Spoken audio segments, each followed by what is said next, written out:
Uh,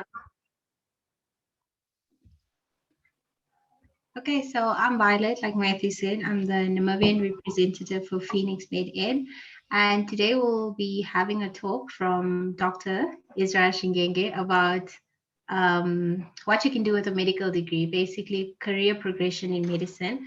First of all, thank you so much for everyone who joined us today. I don't think we anticipated so many people, but I hope you guys get what you came here to hear. We'll be going into what you can do with a medical degree, international tests, bypassing internship, and I think Israel has prepared a lot for us. So I hope you guys enjoy his talk.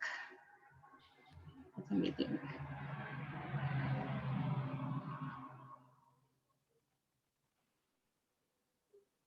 Israel? Did I start? Yes. Maybe introduce yourself a little, fun fact, and then you can start just to break the ice a little. Yeah. Oh, hi guys. I hope you can hear me. I'm not so sure if anyone can. You can hear me? Yeah, we can all hear you. Okay. So hi guys. Thank you for tuning in into this very short session. It's not a lot, as Violet is saying. It's just some key briefers to this because there's a lot that you can do with a medical degree. So my name is Israel Shingenge. I just recently completed medical school here at UNAM, and apparently also a founder of Easy Notes, which deals mainly with a more medical online program that allows medicine to be more online based because we are moving now, medicine is moving on, so we also need to keep up with time. And also I am fortunately an aspiring vascular neurologist. Hopefully one day I can live that dream. Otherwise today I'll be taking you through approach to a medical degree. Okay, I'll just touch on a few things. So number one, I'll talk about a bit about the traditional way of how the medical degree is pursued. Then I'll talk about the specialties because there's a lot of people that commonly ask me, how many neurologists are in here? How many hematologists are in the country? How many dermatologists? I was thinking that would be useful to just have a figure of how many specialists, which seem to be the traditional end goal of a medical degree. Then we now go into what else can you do with a medical degree? Then how do you get out of Namibia? Because some people are seemingly very curious on how to get out of the country. And finally, just some few remarks at the end, some maybe, I don't know, recommendation tips that I can give. You can stop me anytime, honestly, to ask me questions. I do not have a problem at all. Okay, shall we start? Let me just interrupt you for a bit. So just to keep it orderly, at any point where you are stopping and we feel like we have questions, we'll take like 3 questions max so that we don't have so much chaos. And then we'll do a full Q&A session at the end if there's something that wasn't addressed. So you guys can pose your questions in the chat. And then at every stop that Israel makes, we'll take like 3 questions to address. All right. Okay, just a quick highlight. So Namibia, okay, I just wanted to highlight how far we are with the amount of doctors that we need, okay? Remember the WHO actually recommends there to be 1 doctor to every 1,000 patients, okay? As you can see, Namibia isn't so far off, honestly. It's actually one of the best countries in Africa to have such a ratio of 1 to 3,650. And honestly, that's kind of our ratio now, although our goal is 1 to 1,000, although I'm not so sure if that is very realistic to say. However, I do want to highlight that actually, despite having a good number of doctors in Namibia, actually 80% of the country's medical specialists, a whooping 80, are all in Windhoek. Okay, there are barely anything beyond Windhoek, and a gross majority of them, I would say 60 to 70%, are having private affiliation, if not in the private sector. Okay, so we have 3 renowned hospitals in the country, mainly in Windhoek and 1 in the north, that have been approved as having world standards. So they really have cutting edge medicine. Yeah, but otherwise the state hospital is really in dire need of specialties, but they seem not to be attracted to the state hospital. Okay. Now, what is the traditional route that we normally follow here in Namibia? Okay, so if you want to know, we obviously start with undergrad, where here in Namibia we do it for 6 years. Okay, you do the medical degree for 6 years, where you earn what you call an NBCHB. So that's 6 years. Okay, then you get 2 years of internship. What is important to know is that in other countries, there's a lot of other countries in Africa, internship is actually a year. Okay, they actually increased internship to 2 years in South Africa and Namibia around, I think it was 2009 there, when they saw there was a massive loss of doctors go running to either the private or outside of the country. So they needed to keep the doctors in, so they increased the internship to 2 years. Okay, we are at 8 years total there. And then you are typically required to work anywhere between 3 to 7 years in a department that you want to specialize. And that's only at those, because we only have mainly 4 teaching hospitals in the country, 2 in Windhoek and 2 in the north. Okay, so you need to be a medical officer in that department that you want to specialize for anywhere between 3 to 7 years until you are recommended by the consultants there for you to be funded by the government to go specialize. That's a traditional route. And then you go for specialty. Namibia has a few limited opportunities for specialty. There's something called CONSEXA in the country. That's where surgeons train general surgery and obstetrics and gynecology and urology, but it's not really on par with the world standard at most. It's still picking up. However, the most thing that happens is most people go to South Africa, okay, which typically requires anywhere a minimum of 4 years to a maximum of around 5 years. And then you can add a subspecialty or a fellowship after that for 1 to 3 years, depending on the field that you're in. So if you calculate the years there, you're actually taking around more than minimum 16 years to actually become a consultant. And that's a really big commitment that you have to think if you are wanting to be a specialist. And that I'm not even including being a super specialist or doing a fellowship, which should take probably plus 18 or 19 years, realistically speaking. Okay, now I would want to highlight one thing, that there is a faster way to specialize in Namibia if you're going to SA. Remember, I told you you have to be an MO for around 3 to 7 years before you are recommended by the government to be funded. You can actually bypass this. From internship, you have an opportunity to go specialize in SA, but the caveat there is that you will not be funded by the state. So you're going to fund yourself. If you're willing to live like a student, you're willing to eat bread while before humble yourself, you can definitely minimize those 16 years to maybe 14 or 12 years because you can fund yourself. And by funding yourself, I mean, it's not really just you. There are a lot of sponsorship. I know a lot of doctors, including my mentor, who has looked for sponsorship. There are actually a lot of companies, okay? Even Erongomed I've seen has been sponsoring some students.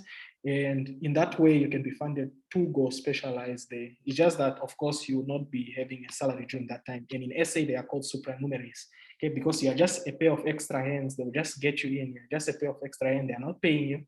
So why wouldn't they take you? So that's just a faster way of specializing. Okay. Now I want to highlight the specialties that we have in Namibia. If you're wondering, I'll run through some. Anesthesiologist, surprisingly, is one of the highest. We have about 35, and it's probably because there was an introduction of a specialty program for anesthesiologists in the country.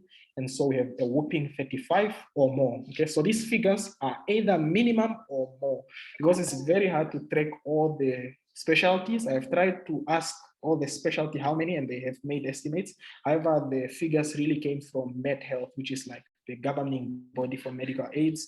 And so all the consultants are normally listed there that are in the country.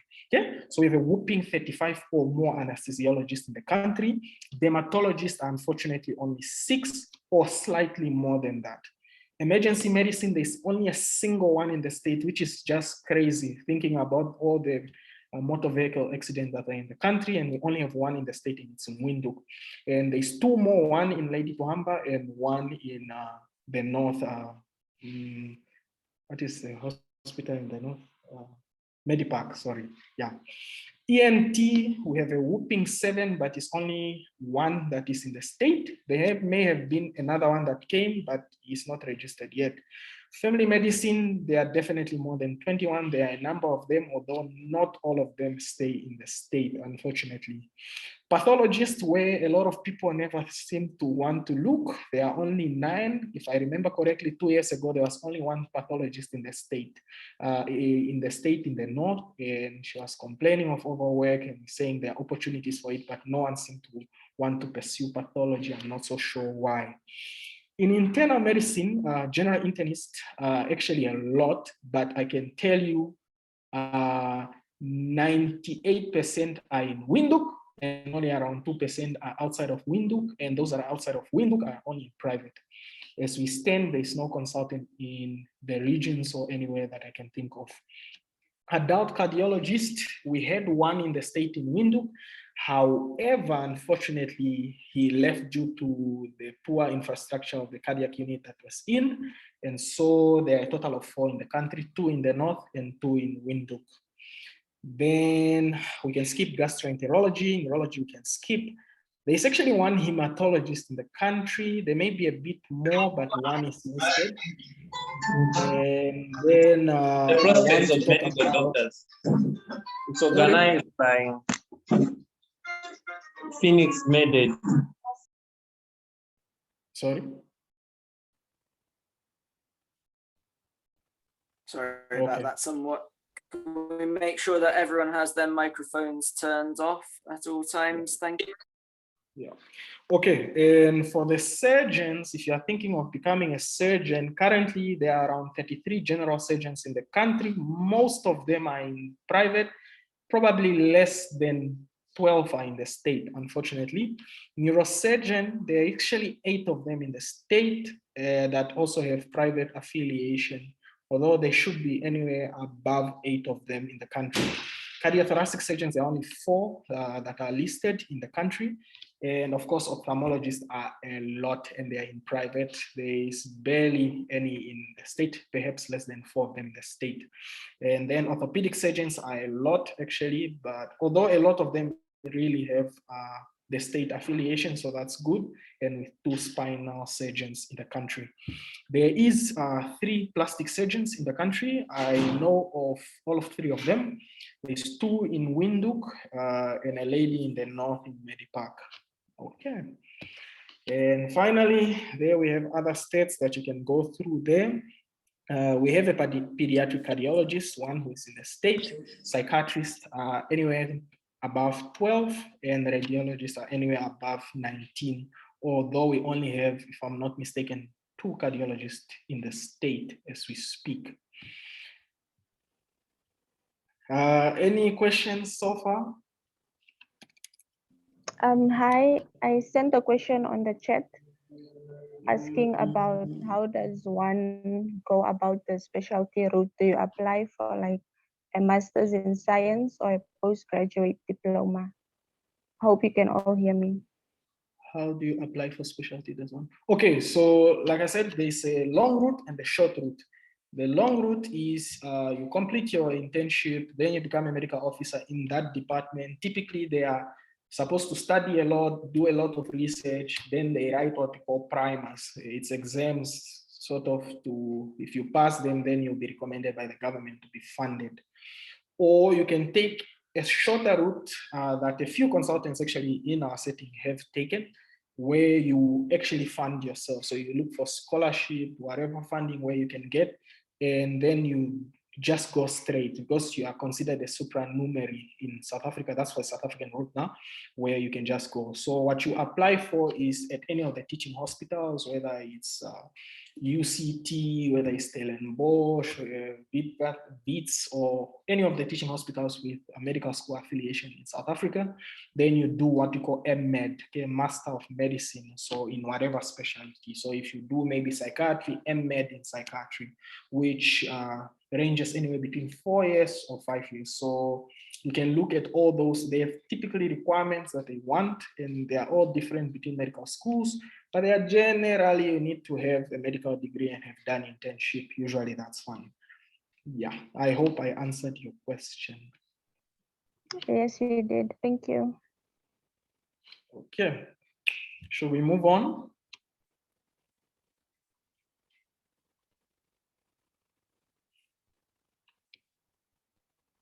Okay, I think we can move on. Okay, here I just wanted to highlight, it's worth knowing before you choose your specialties. I normally track this every year, the Medscape Physician Lifestyle and Happiness Report. As you can tell, rheumatologists, we only have one in the country actually, and they have they've maintained that position for almost, I think, 3 years now, as one of the happiest doctors in these now by US standards, but we can of course extrapolate for our setting that, of course, the more upper the specialties are, the happier ones outside of work: rheumatology, ENT, pediatrics, surprisingly general surgery, and things like ophthalmology are very satisfying for patients outside of work, as opposed to things like neurology, infectious medicine, cardiology. I can just imagine, and surprisingly pathology, I would have thought they would be much more happier. But yeah, it's worth looking at these charts just to have a scope. And there, that's the specialty that have the happiest marriages. And you can see, again, ENT, plastic surgery are the highest, and psychiatry, surprisingly, are actually at the bottom, which makes no sense.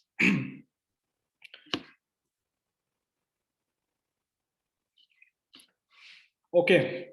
Now, what are the other, so we've talked about the traditional roles and the specialties that you can do in normal medicine that we do, but remember there are other clinical opportunities that you can take, and especially in Namibia, now we have a medical school.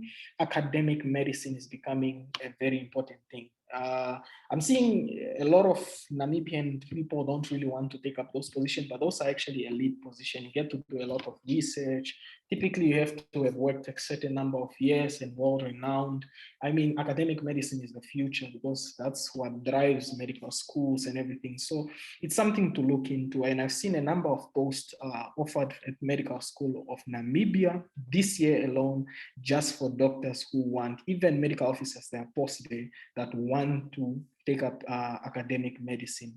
Okay, but it is worth knowing that it's true, it pays a bit less as opposed to clinical medicine, and for obvious reasons, but I do find that the work-life balance becomes better and the level of satisfaction is absolutely much more, in my view, than non-academic medicine. Okay, then there's something coming up in Namibia. Actually, it's being pushed by, I don't know if you guys know 3 West, Dr. Nashidengo has been pushing, he's looking for young doctors from UNAM to prime them for what we call surgeon scientists, okay? And surgeon scientists, these are the guys who are committed to studying basically your fundamental disease and trying to improve or what could advance the field of surgery. Okay, so you do a lot of research, yet you are practicing, and so you are trying to improve the care in this purpose, Namibia. So if you are really interested, I have seen some colleagues that were told that they can definitely take part in this, and there are people that are really willing to fund or to recommend people to become surgeon scientists, because this is the future. We need more research. Medicine now research oriented, and so if you are really interested, I've seen Dr. Nashidengo has been quite a big advocate of it. Then, of course, other clinical opportunities you can do. We know private practice. Okay, typically private practice, they offer a bit more work-life balance if you are a general practitioner, although it's neither different when you're a consultant. But of course, it pays more, of course, but then again, you have to pay more in liabilities. You have to keep up, because remember, medicine in private is a business. And so if you are really if you are not really oriented in that sense, you might find it unfulfilling sometimes. However, it is an important part in medicine, especially that our state hospital is not well funded. So at least if you can give proper care in private, that would be awesome. And finally, there's something that isn't so common, but I've seen a number of doctors in Namibia do, and that is part-time. Particularly what I've seen some doctors, they remove calls. Okay, so because a lot of people say, I want to be a clinical physician, but then the working hours are really horrendous. Maybe you want to do other things. You can remove your calls. Actually, in the contract, if I'm not mistaken, it ranges about 17 to 20,000 they have to remove, which is a fixed call. You can remove a call, which can offer you much more flexibility. Maybe you want to have a family, maybe you want to have a kid, maybe you want to focus on other things that are in life, because life is not just medicine. So that is typically useful to do, or you can just do a part-time. So those are all options that you don't see very often, but surprisingly, they are here in Namibia that you can think about. Okay, so before I move on, is there any questions?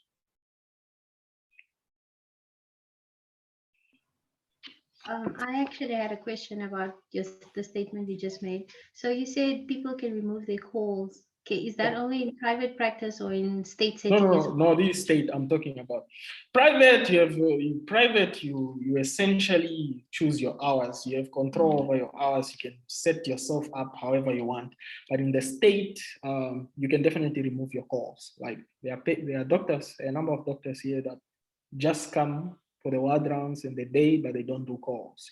That's something you can remove from your contract. Is that only as a consultant or as an MO as well? No, MOs. Oh, okay. Yeah. At any point, because it's a contract, it's a work contract that you're doing, so it's always a possibility there.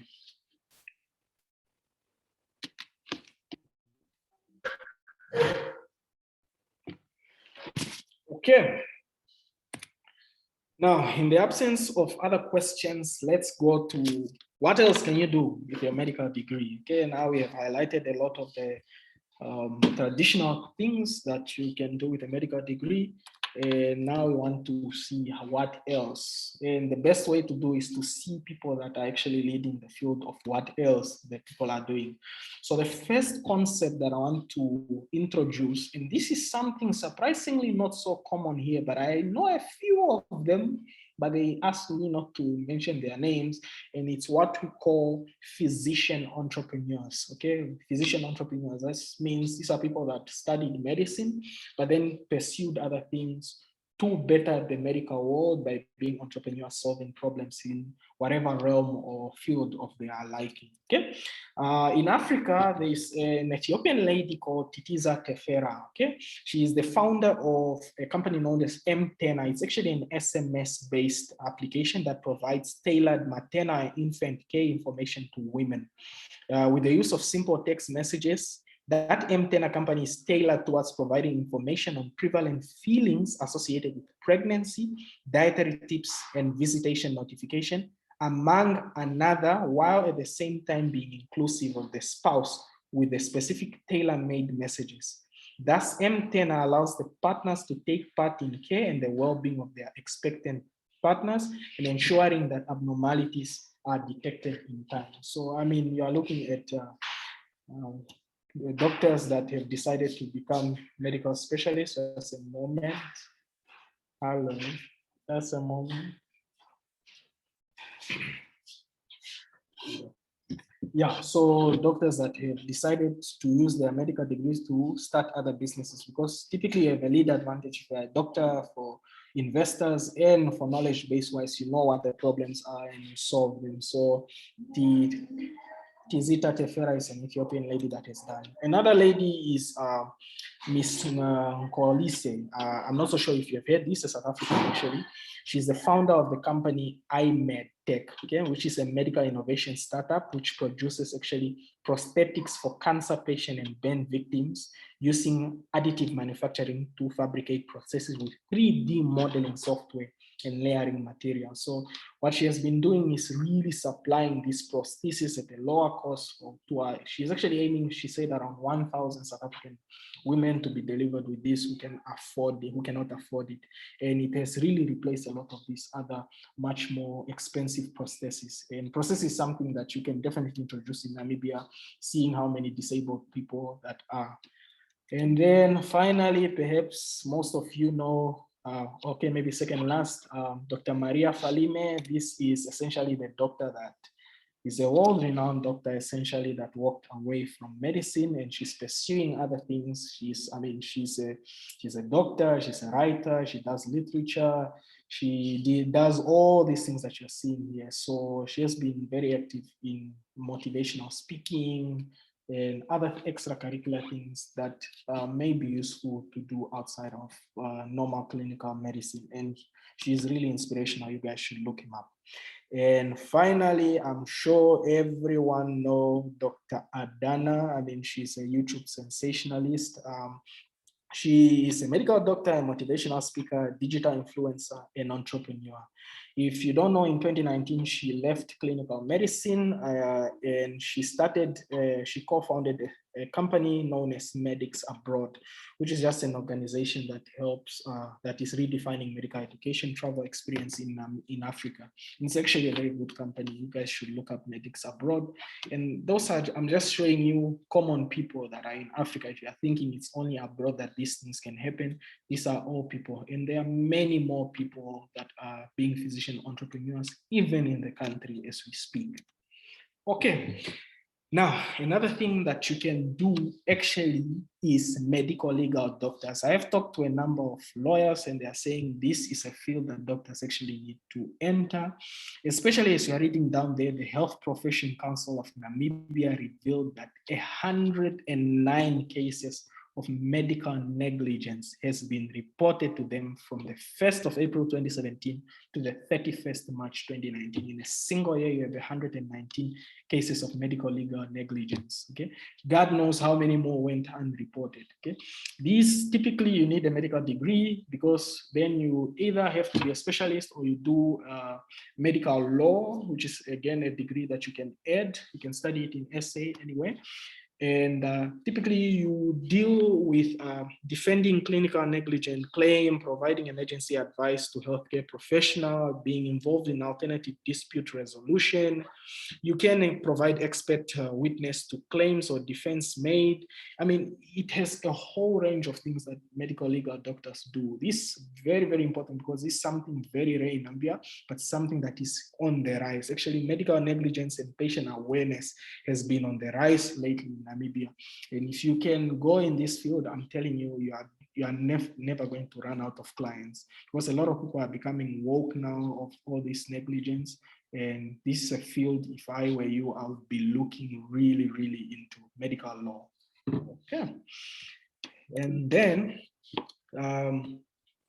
another thing that a fair number of people do, but some are actually unaware, is public health. Okay, I'm aware of a number of scholarships that are being offered even at the moment. I even have friends that have gone through this route of public health, can be sent anywhere to go study public health, typically a year or two. It's normally what you add onto your degree, and you can work in all those things, public service, where you are in government jobs, or you can work for non-profit organization, especially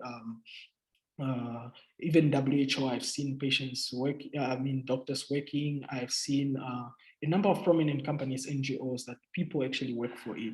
And this public health program is actually even offered by UNAM. This actually is a screenshot from the UNAM page.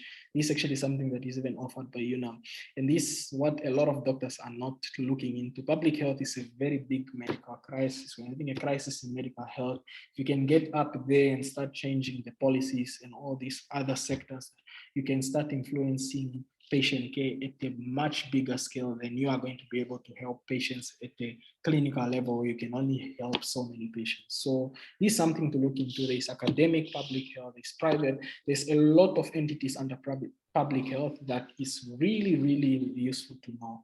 I know of 2 or 3 doctors that have actually done public health, and now they travel between Namibia and talking with other countries, negotiating all this, working for NGOs. So it's something to really look into if you are not so much inclined to doing clinical medicine and you want to do these other things. It's really, really something that you can look into. And then I'll highlight other things that are useful to know. I mean, we are looking at Dr. Kandetu on the left there. So executive leadership, okay? We know that this more and more doctors are needed to fill these health system leadership roles. And he is a medical graduate from UNAM. He's our own, and we're seeing him in leadership position. So it's very, very possible. And if you rub your hands with the right people, and you talk your talk, and do all the things that will peruse you there, that's something that you can really look up to, because you can really change a lot on medicine when you are in executive roles, because at least you have seen the truth, what's happening in the country. Because a lot in the past, we have been having non-doctor post people having these positions, and yet they're in the ministry and they're unaware of what is happening. But if you can have that edge, you have seen what's happening in the medical world, and you get into this management role, you can really, really change medical health in Namibia, which has been just in shambles lately. It's really bad, but we are hoping young people like Dr. Kandetu can bring up a change. Then another thing you can do is actually work for medical insurances. I know 2 doctors that work for medical insurances. So all they do will deal with claims, any reports, anything. Actually, they work in offices. So medical aid, then we have a number of medical aid, bank med, NMC, a lot of medical aids that, and all those are required to have doctors, actually, if you don't know. And so those are some positions that you may think they are not there, but they're actually there. And I was actually looking up some of these posts, and they're actually, I've seen, for what medical aid did I see? So they are there. So it's just, remember, you can only see what you try to find. You know, it's only when you're aware of something that you start noticing something. Okay. And finally, you can do pharmaceutical. Okay. I mean, drug and device regulators, these things need regulation from all boards. And so I'm only aware of 1 doctor who's in the drug and device, those pharmaceutical companies, but I'm sure there are more. Okay, I must admit, I don't know so many. I only know 1 who's in those regulation of medication, but it's usually a panel of pharmacists, doctors, and all other expertise. So that's really something that you can actually look into. Okay, any questions so far? Doc, I have a question, Doc. Yep. On the medical law, do you need to do internship before you can go to SA and do the medical law, or can you go without doing the? Yeah, the thing with medical law is that I was trying to look up the prerequisites for Namibia, but they are not really listed. However, typically they need you to have, because remember, you're going to give expert opinion. And so they typically have a minimum number of years that I know for SA is around 5 years, if I'm not mistaken. I couldn't find the Namibian one, but I know there's normally a minimum number of years that a patient should have practiced. And it's even better if you have practiced for a bit longer, because then you have accrued a lot of knowledge and expertise for you to be able to judge that, no, this doctor has made a mistake, or no, this is negligence, or no, this is not negligence. Yeah, so it's definitely advised that you have to do an internship, probably work for a number of years, or you go specialize, it doesn't matter. And then you can do that medical law degree, or whatever platform of education that you can get in there. Although even if you don't have the medical legal degree, actually you can still give expert opinion. I mean, we have a number of consultants that go on these panels, but if you have that degree, you have an edge over everyone. So you stand out, and you actually be just based on that, and that you will be one of the few people in Namibia doing that. And so that's something to look into. I hope I answered your question. Yes, Doc. Thank you. Hi, Israel. How are you? Good, and you? I'm good, thank you.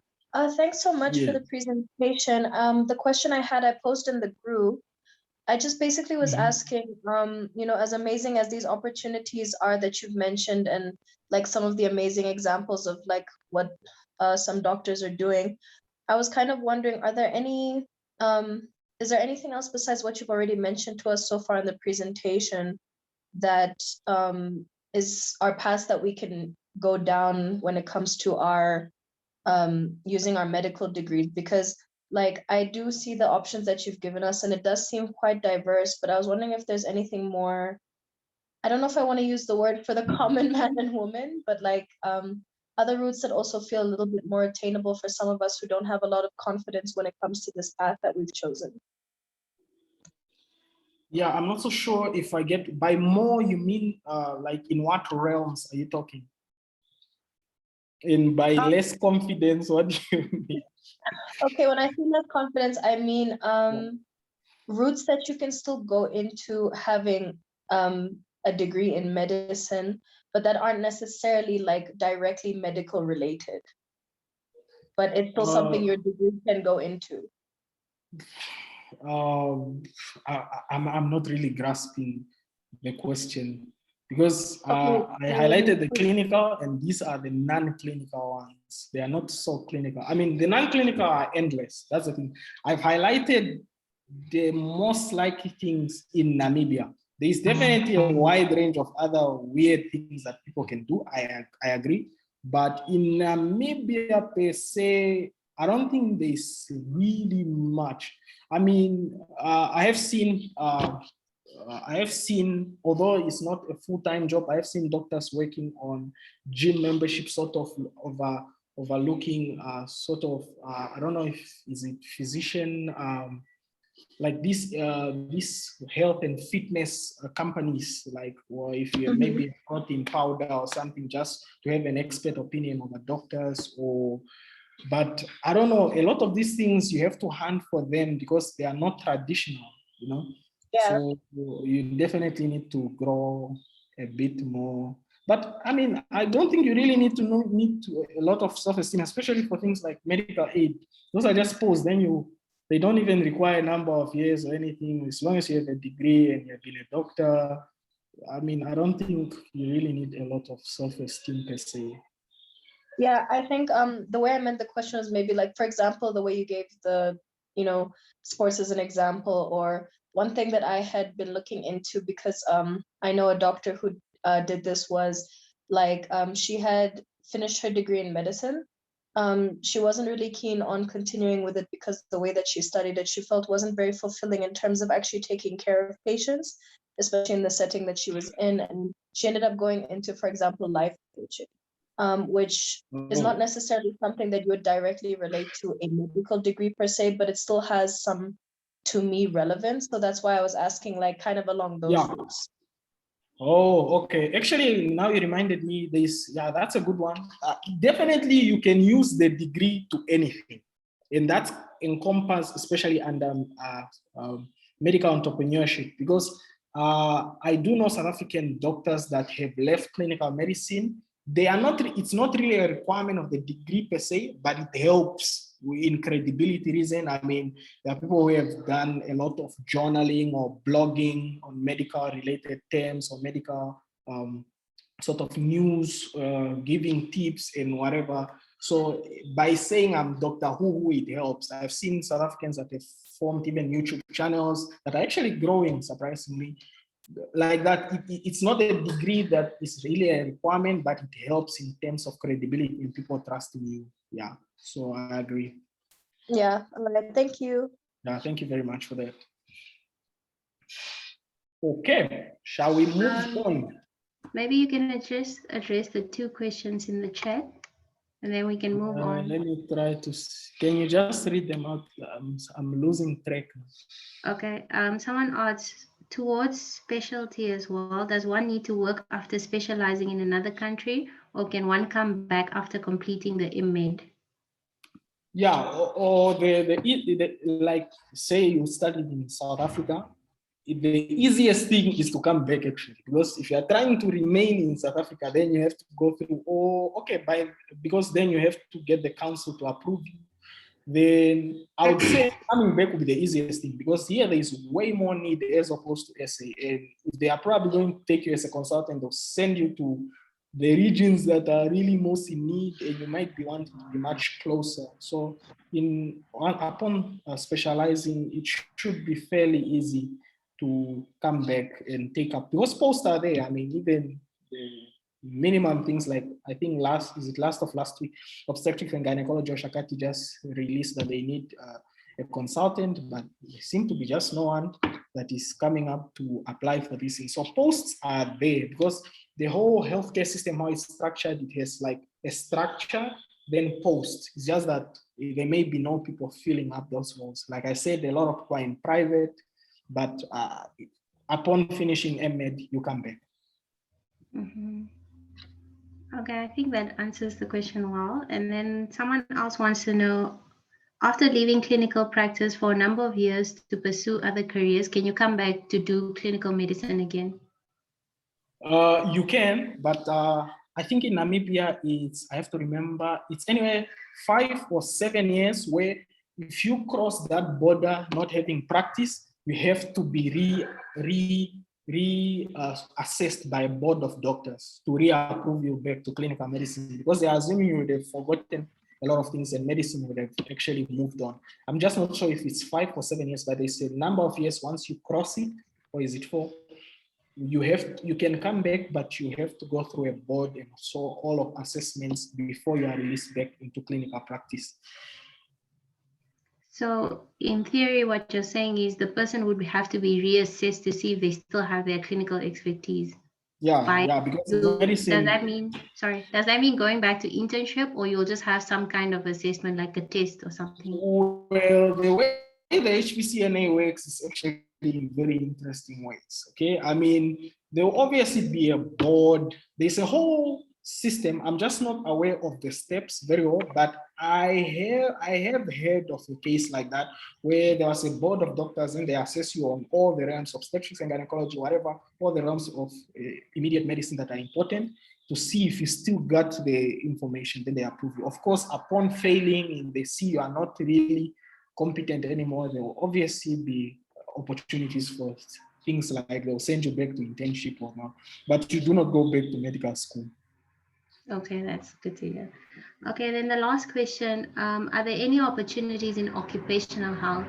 João, maybe you can elaborate on what exactly you mean, or do you understand the question? What do you mean in occupational health? Yes, that's how I was addressing the person who posed the question, to just elaborate exactly what they mean. Hi, afternoon. I wanted to find out, you see, like in occupational health, do you need to obtain, for example, another separate qualification in occupational health, or can you sort of be more on the occupational side with a medical degree? I actually only know one doctor that is in occupational health. Most of the other people that I know are occupational therapists themselves. However, the thing is that when you have, because occupational health, remember, is something you can study again at any prominent university.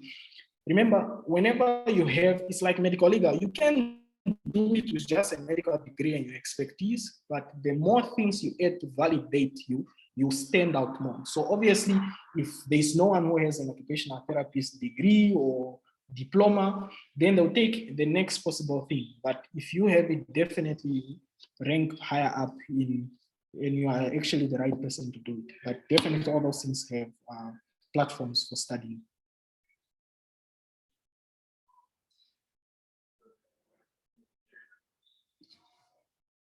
Have I answered your question? Yeah, yes, you did. Thank you, doctor. All right. Okay, shall we move? Yes. All right. How do we get out of Namibia? Okay, everyone wants to know how to get out of Namibia.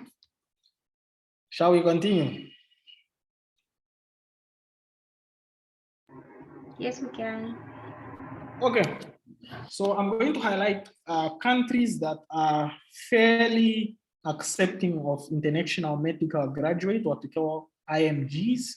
So that's where we fall, because then you need countries that may accept you for that. So we are going to start upon finishing a medical career in UNAM, wherever you are. Now, a lot of people ask, can I do internship in South Africa? And I'm sure you have good reason why you want to do it in South Africa.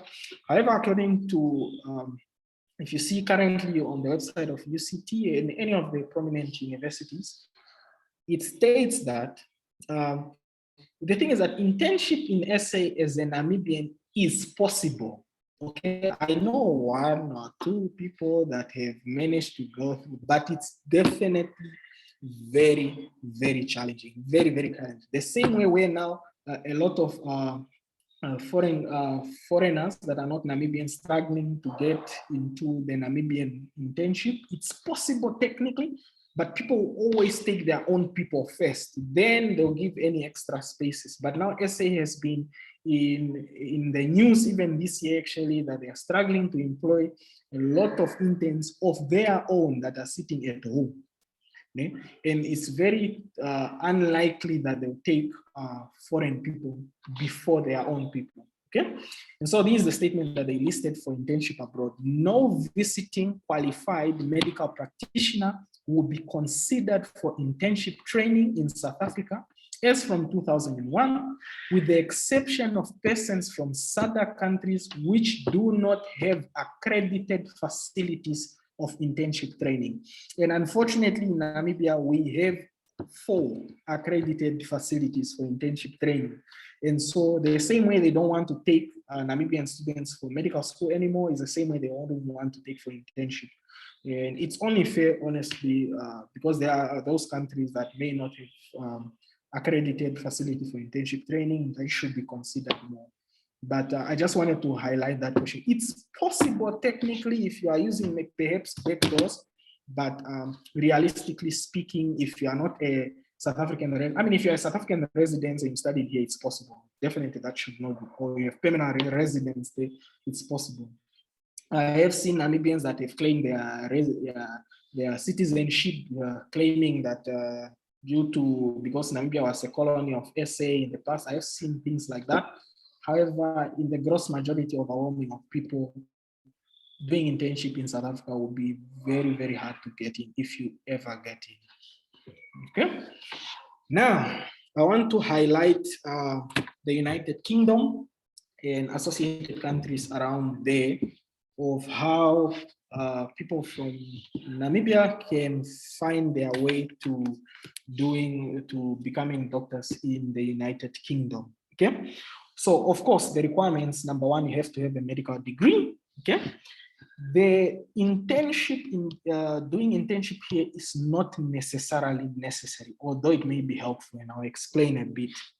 So, to start the process of doing your finalizing if you want to go do medicine in the United Kingdom, upon finishing medical school, typically, you start with an English test, which we call International English Language Testing System, or what you see there is IELTS, okay? It's actually not just for medicines, for all people. It's just a testing program to see if you can really speak English. It's actually offered here in Windhoek. I was actually going to even write one next week, and it's costing about 4,900. So it's about 5,000 Namibian dollars that you need to do. However, the catch is that the IELTS itself, there's nothing like passing or failing, but the passing or failing depends on which specialty that you want to do, okay? But for medicine, if you want to do medicine, to go to the other test, they require that you get, and the test is out of 10, by the way, and they assess, it's out of 40 essentially, but they're assessing 4 main areas: reading, writing, listening, and talking. Okay, all those 4 areas are being assessed. So in each one of them is 10, 10, 10, 10. So the minimum you should get for each of those 4 should be 7, minimum out of 10. And your average of your 4 should be 7.5 bands as an average of these 4. then you have considered to have passed the test for going to the next test. Okay, so 7 minimum in each, with an average of the 4 should be 7.5 or more, then you have passed the test. Upon passing the IELTS test, which is 5,000, then you have qualified essentially to write what we call PLAB 1, which stands for Professional and Linguistic Assessment Board Test. Okay, there are 2 of them. You start with 1. Okay, and 1 is actually offered in a lot of countries across the world, not in Namibia, but the closest country you can do this from here is South Africa. It's actually offered in South Africa. You book online to get dates, because there are certain days that they offer it, then you decide to travel. And the PLAB 1 that we're having there is actually consisting of 180 MCQs spanning on common things in medicine, obstetrics and gynecology, PEDS, but an overwhelming of it is internal medicine. I have seen past tests for it, and they look very reasonable. It's not something you can really fail if you have practiced. And the success rate, actually, according to their site, is of all the people that write it, 65% pass on their first attempt. So that's really something worth knowing. The test is 4,700 Namibian dollars. And of course, you have to cater in now if you need to fly to SA or to take a bus or whatever accommodation. But the test itself is $4,700 as of April 2021. Then upon passing PLAB 1, then PLAB 2 is the OSCE part of it, okay? But it's only done in the UK. Currently, it's costing, as of April 2021, it's costing 18,000, okay? The pass rate is also very, very high. It's 65%. It's just a clinical OSCE. It has 16 stations. You are assessed in a lot of things: examination, history taking, breaking bad news. There's actually a good sample online that you can just look at how they conduct it. It's not hard. I have seen samples. They are really manageable. The pass rate is 65%. But unfortunately, you can only do it in the UK. So you have to plan out your visa, plan out the flight to go there. But if you are serious, definitely you can do it. Okay. Now, upon completing these 3 tests, IELTS, PLAB 1, PLAB 2, and typically, especially for PLAB 1, the passing mark, the thing is that the passing mark changes. It's not 50% like you know, but it changes, but it averages between 62%. But if people pass really well, then the pass rate increases. People really pass badly, then the pass rate decreases. It's like that. It's not really stagnant, but it ranges between 61 to 62%. Now, upon finishing IELTS, PLAB 1, PLAB 2, and remember, PLAB 2 should be done within 3 years of doing your PLAB 1. Otherwise, you have to rewrite the PLAB 1, okay? Then, this is where now the internship comes into play. Yeah? Now, if you have done internship in your home country, which is ours, is 2 years. If you have done internship in your home country, you qualify for what we call full registration with the General Medical Council, okay? If you didn't complete internship, that's what I'm saying, internship is not really necessary, but you can do it. If you just come out of medical school and you finish all those tests, you can go, but then you are going to apply for what we call provisional registration for the General Medical Council. And then the provisional one simply means that you are going to start as an F1, and F1 simply means foundation year. It's essentially the internship here, okay? But if you had done already internship here, then you have 3 options to apply. Either you apply what you have here on the left, trust grade doctor. Here it simply means that you're working for a trust. You're just there to be a doctor. Essentially, you are not planning on specializing on doing in any training facilities, although you can get a recommendation after working here for 6 months to be referred to a training specialties if you want to go specialize, okay? Then another option to do, if you've already completed your internship, you can do what's called an F2 standalone. Remember, if you didn't do internship, you do F1. If you already did internship, then you skip the F1, then you just start with F2. And F2 is simply you are doing it for 1 year, you do 3 specialties of your choice. Then you qualify, of course, to move on to training posts, whether you want to go specialized or however you want to do your medical career. And finally, you can go in private medicine that is outside of the NHS. We find so far. And so actually, if you plus, if you are going this route, it will cost anywhere between 40,000 to 100,000, depending on your budget. But it should cost anywhere between 40 to 100,000 to complete this whole process that you do. And they say the average time to get a job after you complete all these things is around 6 months. Shall I move on?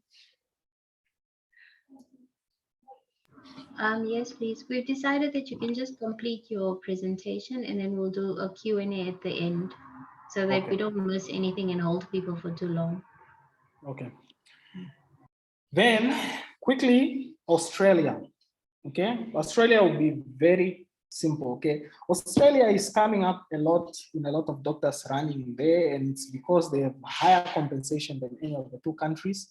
And also the work-life balance is something really, really important in Australia. But that comes at a cost because it also means that it becomes harder because a lot of people also want to get in there. However, there are 3 pathways that you can take as a Namibian to go to Australia. Either you take the hardest route of them all, known as the standard pathway. So in the standard pathway, you basically write, you see how in the UK there's PLAB 1, there's PLAB 2. It's the same with Australia. There's what you call Australian Medical Council Exam 1, which is called AMC. AMC 1.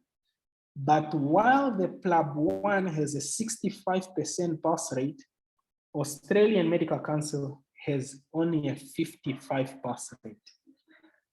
Then PLAB 2, remember it has a 65% pass rate. For Australia, there's another what you call an AMC exam 2, which is the OSCE part of it. But surprisingly, the pass rate is 15%. And that is very, very worrying.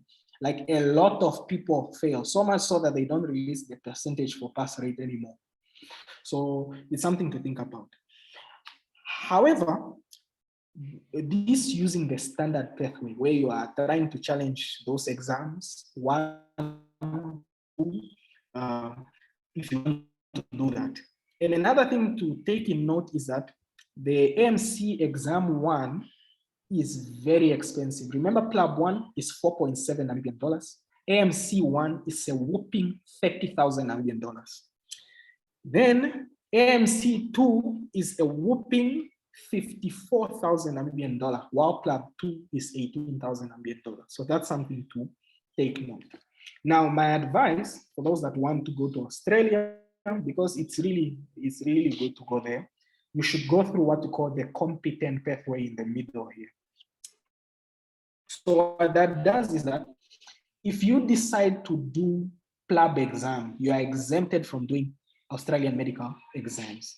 So what you do is that you do the PLAB or the IELTS, the PLAB 1, the PLAB 2, then you go to the UK, you find a job, which should be fairly easier than the Australia. You work there for a year, then you get a full General Medical Council certificate.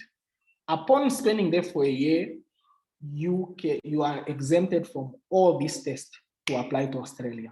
And it will be much more easier to get accepted. The acceptance rate are typically within 6 months if you have done through this UK pathway, as opposed to a standard pathway where it typically takes anywhere between 18 months to 2 years to get accepted in it, if you even pass. So that's really something that is useful to take note if you want to do this exam. So my advice would be, you do the competent pathway where you do the PLAB exam, then you work there for a year in the UK, and then you'll be exempted from doing these examinations that are fairly much more harder and much more expensive. And finally, of course, we have the specialist pathway. Then quickly, the final country I'll cover is just Canada. Canada, again, is a common area that a lot of doctors are going there because of the lack of doctors that they have. And actually for Canada, it's very simple. Number one, you do what you call source verification. They need to verify whether it's really a person, it's you who you say you are. So you create an account, then you send your document manually to Canada, then they verify everything. Upon verifying, again, as with all these tests, there's always a test 1 and a test 2.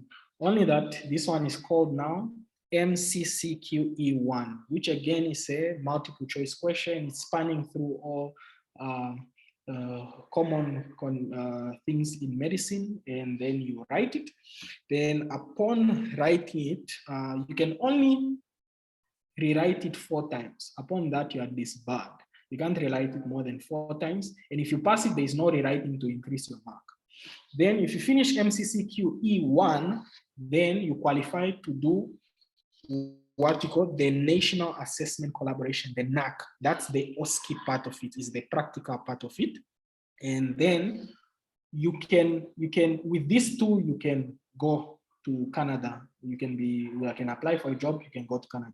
However, if you do want to specialize, which in the West, they call it residency, here we call it registrar, to enter residency, for you to compete with the natives, because it's very, very competitive, it's advised you do the MCCQE2 as a 3rd exam. Okay, if you want to enter this training specialty where you specialize, then upon finishing that, you apply to the Canadian Resident Matching Service. But then the Canadian system is a bit way more strict. They are very competitive to get into those residencies. Typically, you need to have either worked in the US for maybe 3 or 6 months, just for them to know that you have, what I'm trying to say, you have to build a portfolio to show them interest for you to be accepted in some of these things, because it's very, very competitive to get in some of these specialties.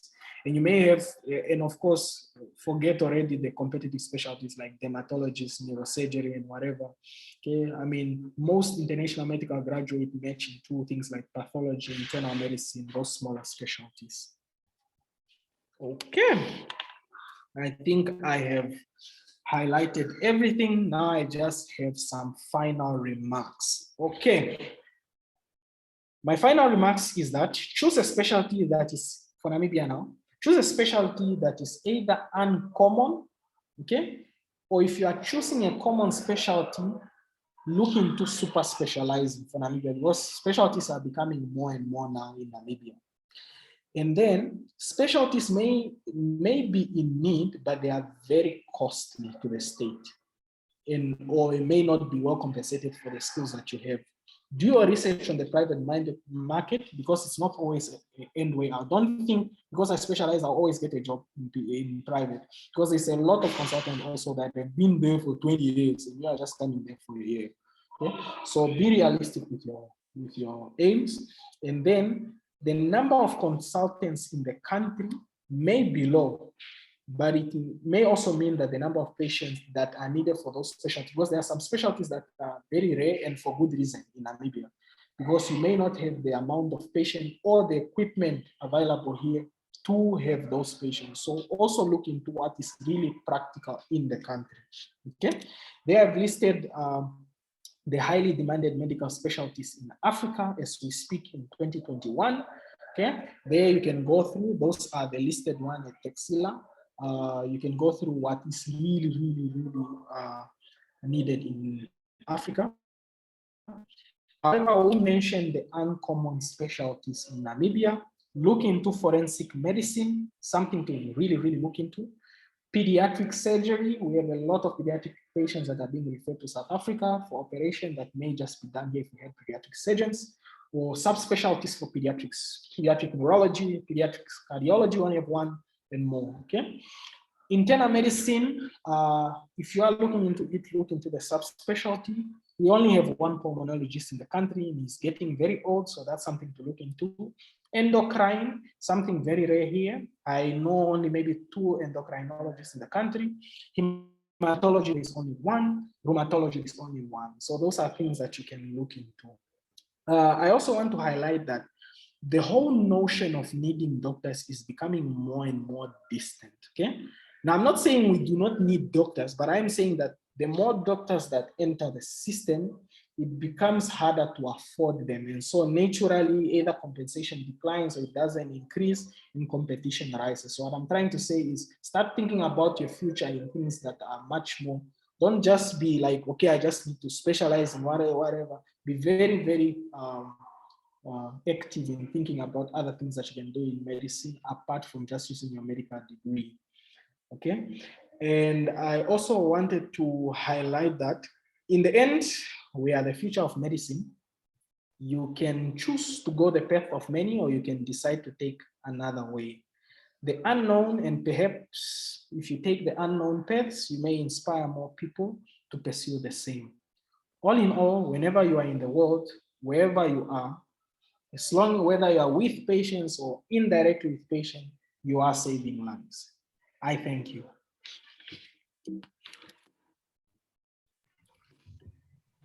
Wow. I wish I could give you a round of applause because that was lovely. Thank you so much, Israel. It was so informative. I don't think anyone here who didn't learn anything today. You see, there's someone is clapping hands for you. Anyways, thank you so much once again. I think this was so informative. We all learned so much, and you're right on time also. So we'll have like a short Q&A session. If anyone feels like there's something that they want to ask, you can just pose your question in the chat, and then I'll read it so that we go faster. And then also, before everybody leaves, can you guys please fill out our survey in the chat on, which is basically a feedback form that will help us improve these events for you. And yes, thank you guys all for coming. Thank you so much, Israel. We learned so much. And I think there was a question. Unless Amanda or Matthew don't want to say anything, we can move into a Q&A session so that those who want to be relieved can go and those who want to stay for the Q&A can stay.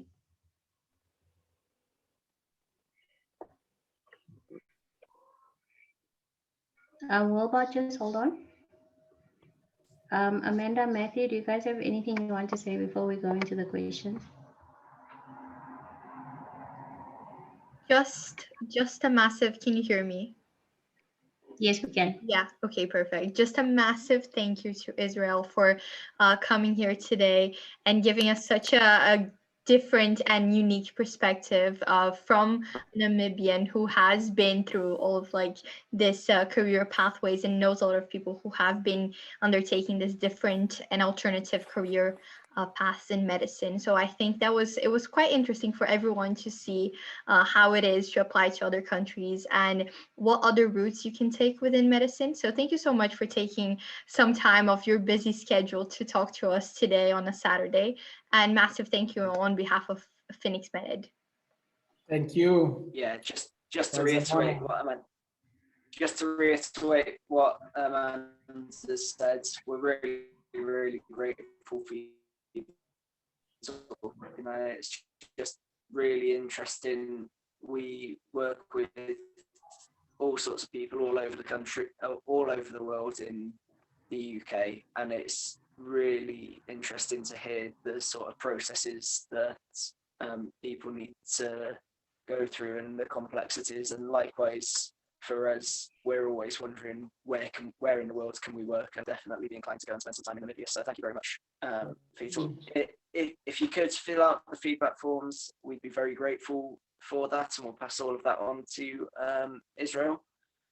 And we'll have a couple more events coming up in the next month in June. Any final words? Oh, and a massive thank you to Violet for putting so much effort into it, Violet. Thank you. Okay, so we can do, Israel, how much time are you willing to spare for questions? I'm fine. Okay. I hope it's a discussion, not just questions directed to me. Okay, so anyone who feels like they want to be relieved, now's the time that you can leave, but please fill out our feedback form before you go. And then we can dive into the questions. So someone asked here, they wanted to find out if med school grades matter in specializing. Sorry? Someone wanted to find out if med school grades, like your academic record, do they matter in specializing? Oh, no. Unfortunately, the reason why they don't matter, actually in certain universities, countries like, for example, the US or Canada or whatever, it matters because because they have a whole, what they call matching. So of course they hire performing people who get the most competitive specialties, because then that means you're a bit more serious, especially you have a portfolio, you have worked for that department, you have recommendation letters, all those things. But then for Namibia, it wouldn't make sense because we don't have a specialty body here that will be like, okay, this one must go or whatever. It's just based on who has been in the department or is recommended or what. So the marks honestly have no role as a Namibian outside of the country. Okay. What would be necessary is your portfolio. If you are doing a lot of research in the specialty you want to do, if you have a mentor who's actually a consultant and you write recommendation letters, those are things that would be way more important than marks, because upon getting the degree, it wouldn't matter much anymore. Okay. For those who've just joined us, unfortunately, you guys met us at our end, but this has been recorded and it will be uploaded on our YouTube channel. So you guys can check out Phoenix MedEd on YouTube, but we'll also post the YouTube link once it's available on our Facebook page. Okay, and then someone wanted to know,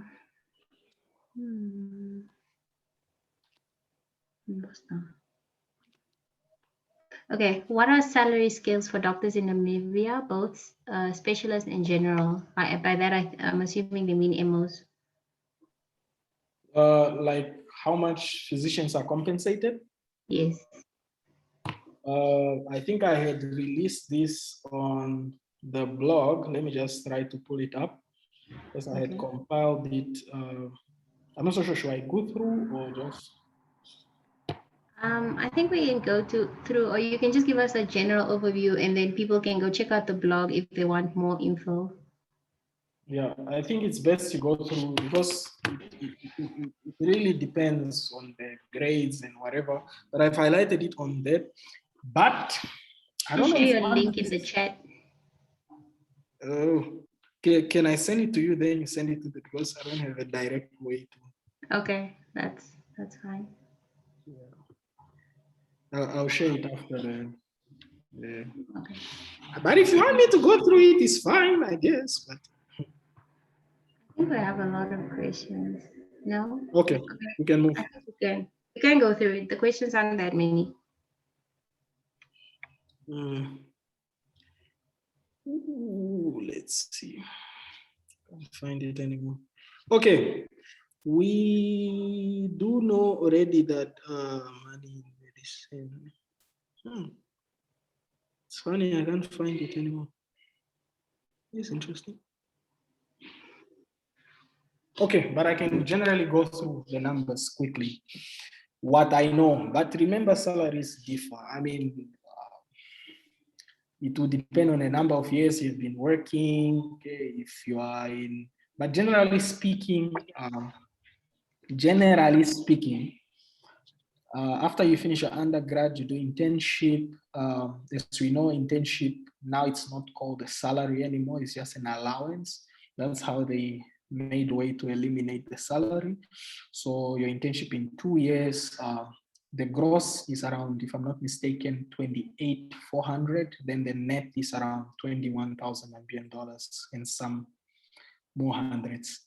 Yeah, that's the net. If I remember correctly, it's around that. Then as you come up as a medical officer, you actually increase a lot, because I do know the net of MOs ranges anywhere between 40 to 45 there. I'm not so sure on the gross, but I'm sure on the net. 40 to 41, 42, 43 there. But of course, it depends, maybe higher post grade or many years, then it may have increased. Then specialists aren't really compensated a lot more than a medical officer in the state, okay? they are around 5 to 10,000 higher than what the MO rises. So it's averaging around 60, but it depends also on the specialty, by the way, because some specialties, they have to negotiate prices because the consultant otherwise will not come into the state if you don't give him more. But generally speaking, on average to be around 60 net around there. Yeah, that's to my knowledge, or how I've asked the consultants and the MOs.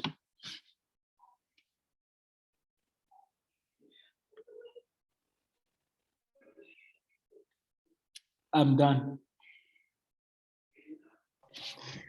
But Okay. I mean, there may be interns here who can add more to their salaries, and I don't know. I don't think we have any other questions. Okay. Does anybody want to ask anything? Then you can just ask directly.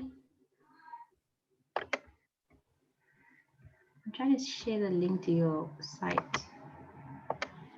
I'm surprisingly not finding the article, which is interesting.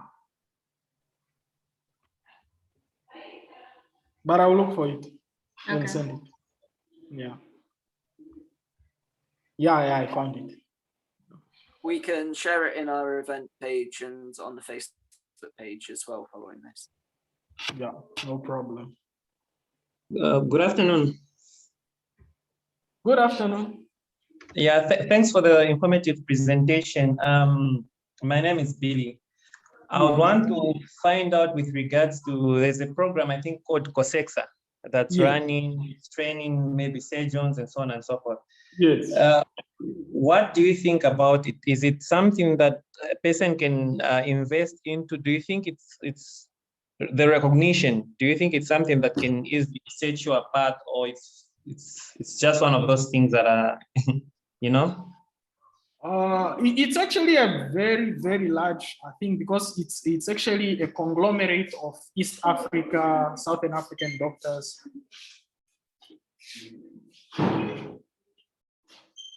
Yeah, it's actually a very big thing, but it's new. That's the thing. MMed has been here for 20, 30 years. Everyone knows what it is. Everyone trusts it. COSEXA is actually really good. It's just that it may vary a bit between the countries. I have talked to surgeons about it because it's primarily in Namibia, it's general surgery, although I have seen urology listed under it. But they say they still would recommend, if you can, to go for MMed, simply because, I mean, think about Namibia doesn't have, for example, trauma. It isn't as good centers. There's not even a trauma center here, as opposed to you going to be a consultant in South Africa, where there's trauma centers and you'll be way more equipped in MMed as opposed to COSEXA. The thing is, COSEXA, it was just created because there was really a shortage of consultants. SA could only produce so many MMed specialists, and so there are all these other ways that, but it is improving. Honestly, I think it's standard, but I would still prefer MMed over COSEXA.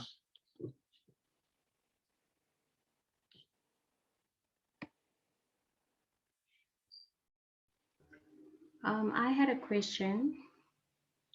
Since we've touched a lot on how Namibian doctors can leave Namibia, is there maybe some tips that you want to give some of our international participants on how they can work in Namibia if they ever wanted to? Yeah, by that you mean they've already finished medical school, right? Mm-hmm. And internship. Yes, let's say that. Okay. Of course, I mean, Namibia is probably 45%. That's an estimate. Just by my thinking, it's probably anywhere between 45 or maybe even more foreign doctors. I mean, so this is definitely the horizon for foreign doctors. But I think where they excel best is specialists, because there's a shortage of specialists among Namibians themselves. So if you're a specialist, you almost always get a job. I can almost bet on it for the next 5 to 10 years. But as for medical officer posts, that is really, really dwindling. I wouldn't say this is the best place to come anymore, since they've been retrenching a lot of MOs I've seen. So I don't know about, perhaps if you go in private, then it's fine. Private can take anything.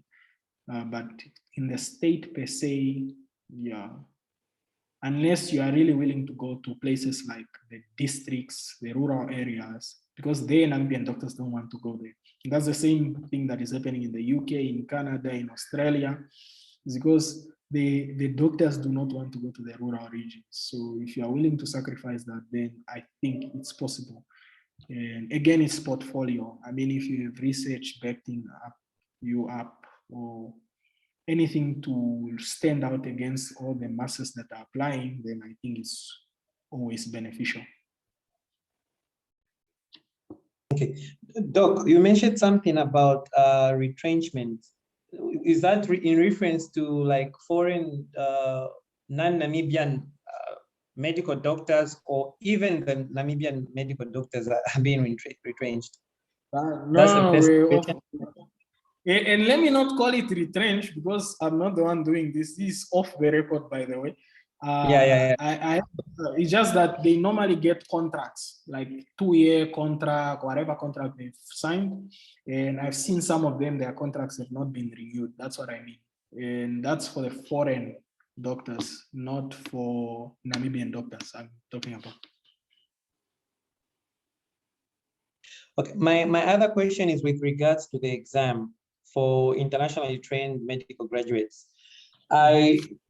Is the issue of the exam still happening? Or I once read in the newspaper that it was waived and they were no longer writing an exam, but instead I think being trained at UNAM, something like that. You are talking about Namibian foreign graduates.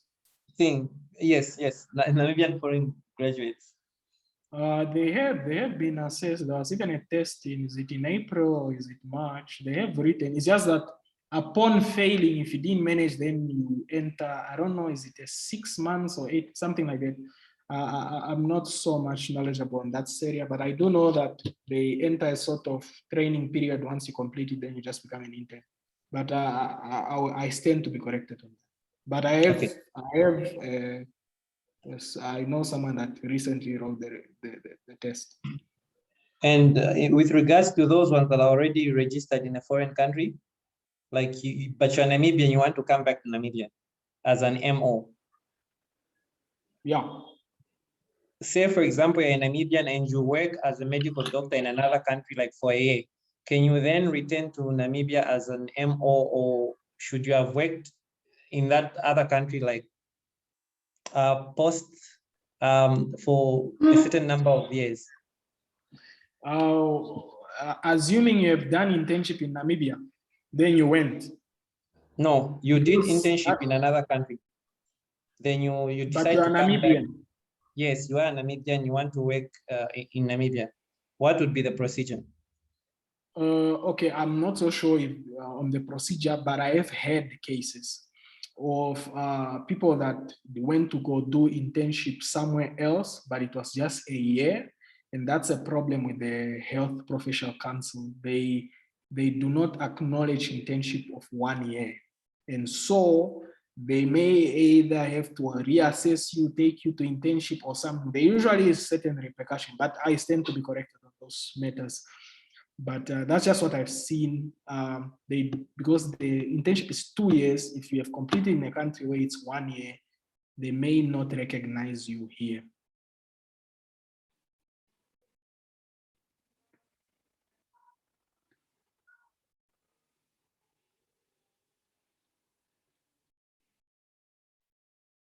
Okay. Okay, I think we need to wrap up.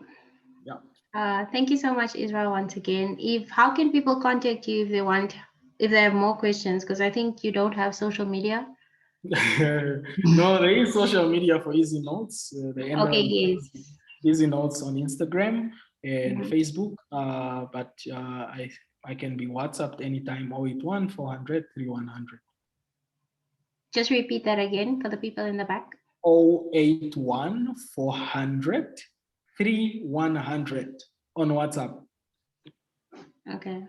Thank you guys all so much. Please fill out our feedback form and stay tuned for more Phoenix Med Ed events. This will be posted on YouTube as mentioned. For those of you who missed a huge part of it, and have a lovely Saturday. Bye.